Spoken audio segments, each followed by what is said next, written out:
Second hour of the show, and that means it is rapid fire time. We got about 30 minutes or so until we have to give way for some South Bend Cubs baseball. So we've got plenty of topics for you in this second hour. Sean Stiers, Vince D'Addario. Vince, Notre Dame and NBC released their game times and broadcast assignments yesterday for Fighting Irish home football games this season. We talked about this yesterday. There's no Peacock only exclusive streaming game this year on Notre Dame's home schedule. Here's the twist, though. This is pretty interesting. NBC Sports reportedly told the sports media website Awful Announcing that there will still be a Notre Dame football Peacock exclusive game this season. They didn't elaborate further, but it sure seems like it's going to be the September 28th game at Purdue when you look at which TV networks own the media rights, to which conference games and all that kind of stuff. So what do you think about this little twist? No home Peacock only game, but a good chance it's looking like it's going to be Notre Dame at Purdue as the Peacock only game this season. Well, from a matchup standpoint, it makes sense, right? I mean, I shouldn't say usually, because what was it, a couple of years ago, they made the Peacock game like an actual good game. But yeah, the majority, I think it was Louisville. The majority of the Peacock games have been bad games. And this is going to be a bad game. So I guess it is what it is. Like, I guess I'm not overly surprised. I think it's interesting that they're doing one on the road. They're kind of flexing their Big Ten NBC contract muscle that they never had before. Yeah. I think that is interesting for sure. Gives them options, honestly. And I like it from that perspective, because like when this whole thing was being done, when NBC got into the business of being in there with the Big Ten, and the fact that you had these Big Ten, Saturday night games and stuff like that, it's like people thought, well, is Notre Dame going to kind of become second fiddle to the Big Ten? No, you actually get to work in concert. And now you've got a Michigan State home game. That's going to be at Michigan State next year, depending on what, Michigan State ends up being. Maybe that's the Peacock only game next year, when they go to Michigan State. Who knows? Look, you've got to have one. It could have easily been the Rice game. I think the argument against that would be, the one that I would make. That's your home opener. I think you want your home opener, regardless of who it's against, to be on, the regular broadcast NBC. And then you look at the rest of the games on the schedule. Like you said, either you're going to have to pick a game that you think is going to be pretty good, or you just kind of eat it. Look, the Big Ten has found out with this NBC contract the last couple of years. They've had plenty of their own, Big Ten versus Big Ten teams that have ended up being Peacock only. They don't always like it. Mr. John in the YouTube chat says he doesn't like it. I'd be curious to see Mr. John expand exactly why. I mean, part of the deal is a Notre Dame game is going to be a Peacock only game. Yep. So I would rather it be Notre Dame at Purdue than probably a home game. Yeah. I mean, to be honest with you, like, we get our internet through Xfinity, so we get Peacock for free. I watch it on a streaming service anyway when it's on NBC. It really doesn't change anything for me. So personally, zero for you. I could care less, because I probably won't be going to the Purdue game. So, I'll be watching it on Peacock with all the rest of the hoi polloi out there. So, see, John says he doesn't like it because he's not paying for Peacock. You do realize you can just pay the one-time fee and then cancel the next day. It's like $5 you get to watch. Right. Not that big of a deal. Before I moved here, before I actually started covering Notre Dame football, I remember a Notre Dame at Purdue game was on ABC. And because of where I lived in Colorado, we weren't part of the region, that was getting that. So I paid for, they used to have the college football package back then, similar to the NFL Sunday ticket. So I paid for that just so I could watch the Purdue game. I think they might have, ended up losing to Purdue, if I remember right, after I paid to get the package. So, I hear a lot of people complaining all the time about, the streaming and stuff like that. I think, if you want to watch your team all season long, you're going to have more than one platform. Odds are you're going to need at least some streaming package to watch your team. It's just the way it is today. It stinks because it's not the way it was 10, 15 years ago, but that's just kind of where we are right now. Personally, like it's not 100%, like to me, it's kind of a pain in the butt to go to Purdue. So I don't even know, like if I'll go to that or, if I'll end up watching on TV, but I don't know what this is. Sean Steyer's at center against Jason Onye. What does that mean? What? Oh. So he says, Vince. Oh. This is from Jay Melvin in the YouTube chat. Today I mentioned my dream IB offensive line. Vince at right tackle against Bryce Young. Wow. Malik Zaire at left tackle against Boubacar. Driscoll at left guard against Francis Brew. Sean at right guard against Tion Gray. Man. And then maybe he's saying Jesse. Maybe he meant Jesse at center against Onye. I don't know, because he's got me on there twice. That'd be ugly. That would be very ugly. Like, I don't think any of us would want that. And I don't think you want the 5'8" guy at right tackle. I don't know that that's really the brightest move, but there are a decent amount of us on the IB staff that he has put together here that are height challenged. And so that might, I don't know. We're not really built for the offensive line. He was talking about Sean Davis. Oh, Sean Davis. Listen, if we're really doing this, Sean Davis and Brian Driscoll are tackles. They're the biggest guys. Right. Height, all of the above. They're the biggest guys. Right. They've got to play tackle. And then you put the three of us, we're the interior guys. No question. You, me, and Jesse. That, right. From a height standpoint, I think that's where you have to roll. I'll play guard so I can pull and try to get the hell out of there as quick as I can. I like that. I've seen Jesse run. He can stay at center. You and I can pull and run away. Yeah. Well, on this TV subject, and look, yes, like Mike is saying in the chat, the quality is bad on Peacock. I'm not going to defend any of it. Like I haven't had any issues. Personally, my preference would be that they're all on broadcast TV, because like it is. I'll tell you this. We broadcast the Blue Gold game on the radio a couple of weeks ago, right? And we had people asking about Ian Book. I watched a little bit of the Blue Gold. I went back and watched it after the fact. I take it you still haven't done that, right? Come on, Vince. Complete the damn assignment. I didn't know there was an assignment. Well, now I know. 10 minutes of the Blue Gold game, so we can talk about Ian Book a little bit. But my biggest pet peeve is I'm watching the game. This is the Blue Gold game. It's a spring football game. It's a week old when I'm watching it. And I've still got to sit through 2.5, 3-minute commercial breaks in the meantime. Brutal. You can't. They won't let you forward through any of the commercial breaks when you're watching a replay of a spring game that's more than a week old at that point. And that's my biggest issue, because like if I'm at a Notre Dame home game, I record all the games, whether it's home or away. I record it on my DVR. I can go back after the fact. I can fast forward to commercials. Yep. I can buzz through a whole game in a little bit more than an hour rewatching that. I can't do that if my only option is to watch it on a streamer. They make you watch those commercials. That's the biggest thing that bugs me about the streaming. That's fair. No, that's absolutely fair. Yeah. I realize they're not, putting together streaming packages for broadcasters who are going back and rewatching games and stuff like that. But that's my pet peeve. Let me ask you this, because the Big Ten announced, or not the Big Ten, Fox announced its Friday night college football schedule today. Like Illinois is on there twice. Indiana's got a Friday night game. My alma mater, Kansas against Missouri, is a Friday night game. Would you rather have one Peacock game a year where you're on streaming only, or would you rather have one Friday night game per year? Oh, this is easy. This might be the easiest question you've ever asked. I know your answer. Yeah, it's Peacock. I'd rather have a game on Peacock. I don't want to watch my college football team on Friday. I want to watch my high school team on Friday. Yeah. I don't have a dog in the fight anymore. I have no kids playing high school football, but I will go to my grave that Friday nights is for high school. That's what I want to watch on Friday nights. And I want to watch football from my college. I want to watch them on Saturdays.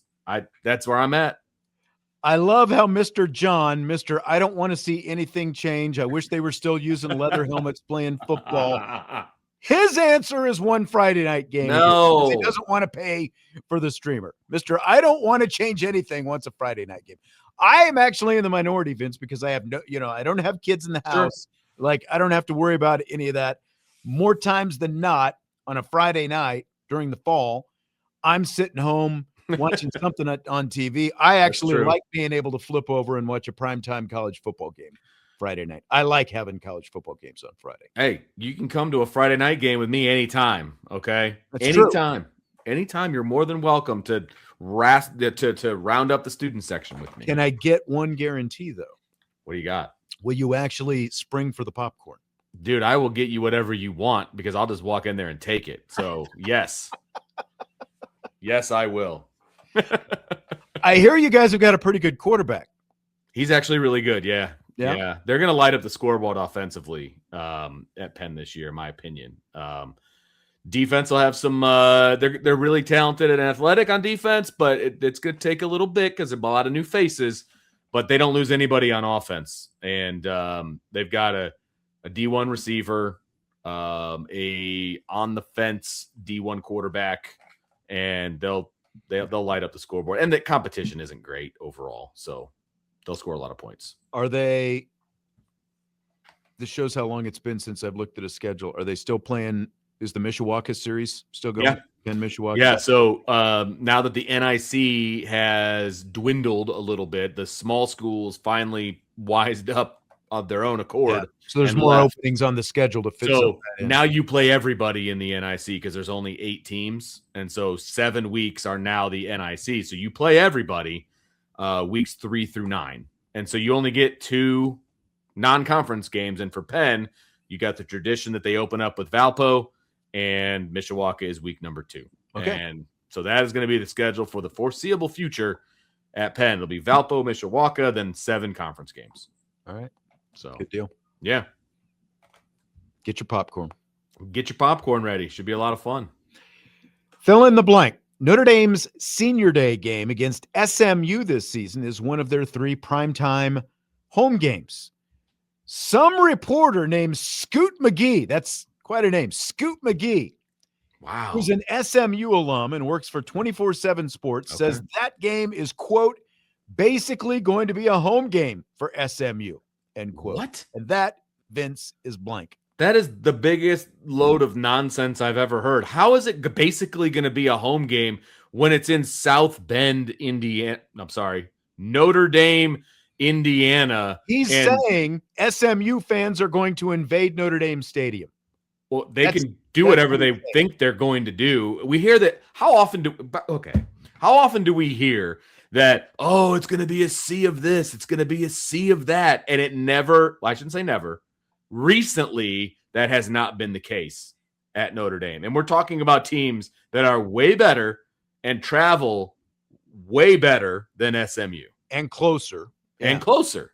And I realize there's oil money and all those things down in Dallas. I mean, you're a Dallas guy. I have no doubt that there's going to be a lot of private jets landing, sure, at corporate wings and out at South Bend International Airport that weekend. I have no doubt that there's going to be a lot of high rollers with cowboy hats and cowboy boots that come strolling in.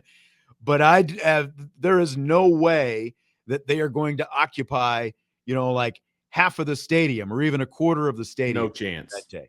No chance. And as Joe Allen says, it's also senior night. So you're going to get even more people there for those seniors, right? The family members and the whole thing. Like, no way. There's no chance that that's going to be a home game for Dallas or SMU. Same thing.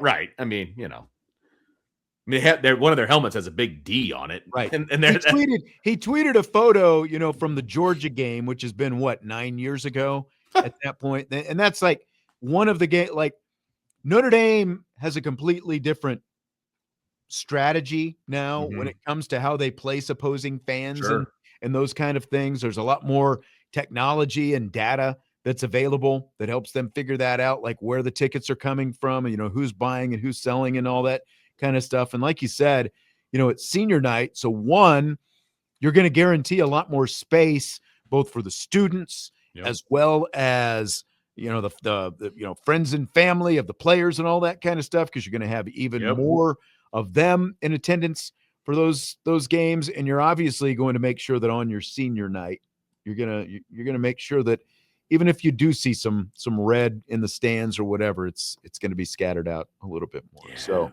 I say fat chance, Scoot McGee. I just don't see it happening. I want to meet Scoot McGee. Maybe I need to try to have Scoot McGee on this show at some point. We do, because we'll start previewing the opponents and things like that. You need to call Scoot McGee, because I feel like he's going to come on with like a fedora with a little piece of paper that says press on the side. Like that's who this is. That's who this is. He got in the DeLorean and came back from like the 20s.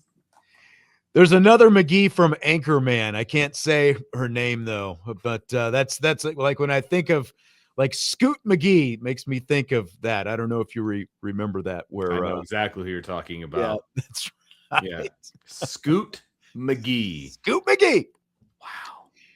Fill in the blank. It's blanked at Indiana alum, noted Indiana alum. Mark Cuban says the first money that he donated to his alma mater's football team came after IU athletic director Scott Dolson pitched Cuban for it to sign Fernando Mendoza while the two were sitting in the Notre Dame press box together when IU was getting beat by Notre Dame in the 2024 college football playoff.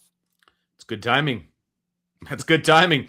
They're like, hey, man, we made it here, but with you and we get this kid, we can make it all the way. And guess what? They did. Yeah. So, that's really good timing. Like, look at this atmosphere. Look at where we are. We don't have quite enough to get over the hump, but with your money, with your donation, I think we can. And they did. And that's basically it. I guess that, Dolson was sitting there and he's like, look, we've got our eye on this quarterback in the portal. And apparently Mendoza was making a little over $1.5 million when he was at Cal in NIL. And they didn't say exactly how much they gave to him, but he was like literally giving him the hard pitch while they're sitting there at Notre Dame Stadium. And I don't know if you ever saw him, but like at halftime, I walked right past Mark Cuban. Did you really? Yeah, in the hallway there in the press box. So he was on our side. Oh, because it was in the visitors athletic director, which is right I think there. He's basically down kind of like where we used to sit on the end for a while. Like he's on the I think it's the last by the balcony. Yeah. Exactly. So that's probably where they're so it is kind of interesting to think that that's Indiana's last loss. The last time they lost a game was at Notre Dame Stadium in that game. And while that was taking place, as Notre Dame was, using its launching point to get to the national championship game that season, the IU athletic director was sitting there with arguably the most high profile alum and one of the richest alums that they've got, pitching him, and that turned into a Heisman Trophy winner and a national championship game winning quarterback, all sitting right there at Notre Dame Stadium. And they're probably not going to lose again until middle of October. So that's when they hit kind of their stretch of tough games. So yeah, that's a long time going for IU not to lose a game. No, you're right. Kamen says, is Kurt okay with Cuban taking credit for them winning? I don't think it's necessarily going there, but yeah, man. But that was the origin, apparently. That's a cool story, to be perfectly honest with you. I think that's a cool story, and like I said, it was perfect timing. Way to take advantage of the moment. And I was kind of shocked that, not only this is the first football money that he's given, like Cuban said that most of the money that he had donated prior to that, or pretty much all the money, had gone more to the academic side. Like they've got the Cuban the Mark Cuban Center down there, which is, like the journalism, school and all that kind of stuff. So he says that all the money he had given prior to that was about that, but they had him there and they pitched him for that. And it obviously worked out pretty well for everybody down there. I mean, honestly, that makes a lot of sense because the facilities at IU are not great. So there clearly wasn't a ton of money going into those facilities. I think that is changing at this point. I think there's money pledged and things of that nature. But I've walked around, I don't even know what the state is. It Alumni Stadium? Or like the actual football stadium? Yeah, the football stadium. Is it Memorial Stadium? Okay, I apologize, IU fans. I wasn't sure. But I've walked around there plenty of time. The stadium's not anything special. You know what I mean? And it's kind of falling apart in some spots, and like it needs an update. It needs a facelift. In dire need of some renovation. Yeah, and I know the training facilities and things like that aren't great. So there wasn't a bunch of money coming in. And why would there be? They were the worst team in football, right? Yeah. So like that makes perfect sense that he hadn't given. Football is your biggest revenue generator. Right. So they should definitely be able to generate some more revenue off this after winning a national championship. Exactly. 100%. Even more donations. Yeah, absolutely. Like, even, so like when I say this, my alma mater, Kansas, was, in the same boat in terms of the condition of the football stadium. But they just, over the last couple of years, they leveled the football stadium. Oh, really? Kansas, and they have completely rebuilt it now. And I mean, they're obviously nowhere close to winning a national championship, but they found the money to do that. Yeah. So if they can do that, now it's a little bit smaller than it used to be, but it's also a lot more bells and whistles and stuff like that. If they can do that, Indiana should be able to do that after winning a title. And right. Again, when you've got someone like Mark Cuban who can be attached to it as well. Fill in the blank. It's blank that Clemson had more NFL draft picks with 9 this year than they had wins with 7 last season. That is, what's a good fill in the blank there? It is hard to believe. I'll go with that. It's hard to believe that that's the case because we know they have talent, right? You know that Clemson has talent. Dabo does a good job on the recruiting trail. That's where he's always made his mark. You go out and you get the 3 stars and you turn them into 5 stars, that kind of stuff like that. Mm-hmm. He's really, really good at that. I will give him all the credit in the world for that. It's how they became what they became when they were winning those national titles and things. And they still have really good players. They just haven't been able to put it together on the field on a consistent basis the last couple of years. Excuse me. So it's kind of amazing that that's the case. I agree. In the last 13 years, 38 teams have had 9 or more players drafted, into the NFL. 36 of those 38 teams won at least 9 games. So Clemson is one of just 2 teams in the last 13 years that had at least 9 players selected in an NFL draft and failed to win at least 9 games as well. Every other team that had at least 9 draft picks this year made it to the college football playoff. Clemson predicted to make it to the playoff. They finished 7-5. So it's kind of amazing. And like Ohio State, Alabama, Texas A&M, Miami, Texas Tech are the other schools that had at least 9 guys drafted. They all made the college football playoff. So like when you look at what people thought Clemson should be this year and what Clemson ended up, like we were just talking about the Dabo stuff the other day, it's like Dabo needs to stop pointing the finger at everybody else and, and placing blame and find a nice clean mirror and then polish it off and look at the guy staring back at him, because that's the thing that he's got to figure out right now. It is much more about him than anything else right now. It would take me 3.5 seconds to Google him going down the slide of the football facility that they have at Clemson. Don't worry about the money, dude. Like, there's plenty of money rolling around Clemson, South Carolina. You don't need to be pointing the finger at Notre Dame, okay? And you've got more national championships in the last 10 years than they do. So just, you're good, dude. Don't pick a fight that you don't want. That's what I'd say to that. Especially when you're signing up to play them for a dozen straight years. 100%. I like what Mike says in the chat. That is BK-ish. That is it's very true. Always find a way to throw BK under the bus here. Mm-hmm. Mm-hmm.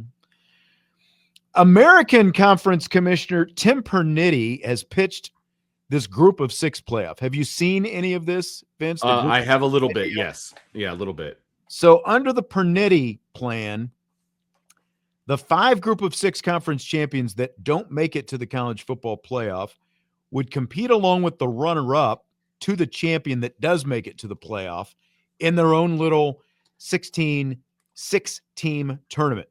The semifinals would take place the Tuesday and Wednesday before the actual college football playoff semifinals the second week of January. What do you think about this idea? You buy it or sell it? It's a huge buy for me. Number one, it's more football. Number 2, if you're winning your conference, you're a good football team. You know what I mean? And so it's going to be good football. Like I enjoy watching like the FCS tournament, when it's going on. Those are good football teams, right? It may not be the college football playoff and those kind of caliber of athletes, but it's good football. And so you're trying to sell me on more football to watch in the middle of the week when there's nothing going on. Yes, please. Play it in bowl games. Like, I think that was going to be the next thing out of my mouth. I completely agree with you. They're always looking for places to have bowls. Here you go. Here is a reason to make these bowls significant. I'm in.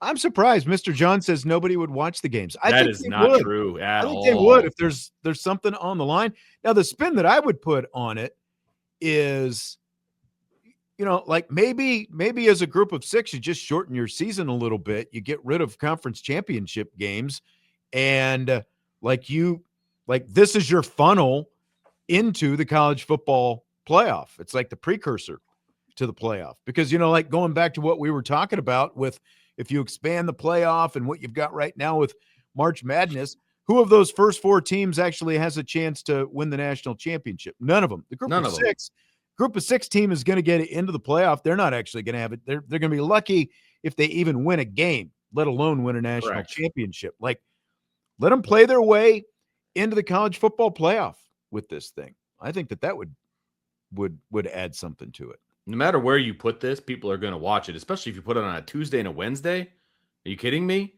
There's nothing else to do on a Tuesday or a Wednesday in December and January, okay? Like, people are going to watch these games. I will watch these games, and guess what? We'll talk about these games as well. I'm here for it, man. I think it would be a lot of fun to watch. I think so as well. Like, I think they've all got to get creative. Like, if they want a piece of the pie, they've got to find ways to get more creative like this and do some different stuff with it. So, like I said, the top end of the various conference in the group of 6, those are good football teams, right? A lot of times there's a couple of group of 6 teams that are ranked in the top 25, at the end of the season. Mm-hmm. And we're trying to decide like who's who, and who's going to make it in as the CFP nominee and all of those different things. I mean, back when Navy was really, really good, like they could, I would love to watch a Navy versus Miami of Ohio, or Navy versus Toledo, or whoever the MAC champion. Like, I think that would be fun to watch. I'm in. I'm here for it. I do too. Okay. Noted New York Knicks super fan Ben Stiller caught some heat this week. He skipped game 1 of the Knicks home playoff series against the Philadelphia 76ers because he had to attend the Met Gala with his wife, Christine Taylor. But fellow Knicks fan Timothy Chalamet skipped the Met Gala and let his girlfriend, Kylie Jenner, go by herself instead. So, Vince, who's right and who's wrong in this situation? This is easy. Chalamet's right. And I'm a huge Ben Stiller fan, but, dude, you didn't enjoy the Met Gala. You didn't. You would have rather been at the Knicks game. That's what you should have done. Noted married man Vince D'Addario says, I would bail on my wife and let her go to the Met Gala stag while I go to the basketball game. How's that going over in the D'Addario household if your wife's got a chance to go to the Met Gala and you've got tickets to the playoff game? Huh? Oh, it's not going over well at all. Yeah, I just pinned you there, didn't I? You really did. Because I don't think my wife would enjoy going to either one. But the Met Gala is just so stuffy. Like, and all those crazy outfits and things like that. Yeah. Like, I mean, it's not our speed. I mean, let's be honest. But no, you're wearing a t-shirt. I've got like a hoodie. Has to tell, like, we're going to be lucky if we're sitting in nosebleeds at a playoff game, let alone courtside like these guys to be. Well, and that's also a very good point. A little bit different for us. If I mean, come on. I think the married man made the right decision. Like Chalamet, it's an easier decision when you're single and you're not actually, nobody's got a ring on their finger. It's a great point. That's a great point. That's the way I'm going. You're right. Happy Mother's Day to all the mothers out there. And if you're a dad or a son or, whoever, wish your wife, your mom, whoever it happens to be, happy Mother's Day. Vince and I have no idea what we're doing this weekend for Mother's Day, but we'll get it all figured out. We're not going to the Met Gala. We're not going to playoff games. We're not going to Cubs games, but we'll get it figured out somehow. All right. Have a great weekend. We've got South Bend Cubs baseball coming up next. It was fun actually doing pretty close to a full show today. We got to talk about a lot of different stuff. Have a great weekend, and we will talk to you Monday. Budweiser's Weekday Sports Beat with IrishBreakdown.com.